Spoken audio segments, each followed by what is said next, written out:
കുറിയും വിളിച്ചിട്ട് അതിന്റെ പൈസക്ക് ചോദിക്കുമ്പോ നീ കൊണകൊണാന്ന് വർത്താനം പറയുന്ന ദേവസാട്ട ഇല്ലായിട്ടല്ല ഞാൻ തരും. ഇല്ലേ പോയി മരിച്ചോ നീയല്ലോ. പോളയും കുട്ടീൻ്റെ മുമ്പ് നാണം കിടുന്നതിനും അതോ എനിക്ക് നല്ലത്. ഞാൻ വൈകുന്നേരം ഒരു വരവും കൂടി വരും. പൈസ കിട്ടിയില്ല കേട്ടല്ലോ, ഇങ്ങനെയൊന്നും ആയിരിക്കില്ല ഞാൻ വർത്താനം പറയാം.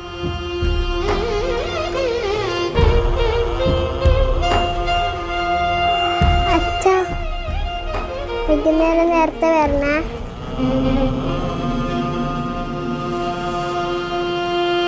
ഏട്ടാ മുമ്പത്തെ പൈസ ഇപ്പോഴത്തെല്ലാം കൂട്ടിട്ട് അയച്ചിട്ടുണ്ട് കേട്ടാ.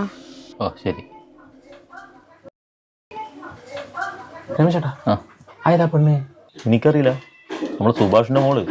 ഏ സുഭാഷിന്റെ? എടാ പണ്ട് തൂങ്ങിച്ചത്ത സുഭാഷില്ലേ, അവന്റെ മോള്. എന്റെ മോനെ, ആ പെണ്ണിൽ ഇത്രയും വണ്ണം വെച്ചാ? പിന്നെ ഇല്ല, പെമ്പിളർ വണ്ണം വെക്കാനടാ ഇത്ര പണി.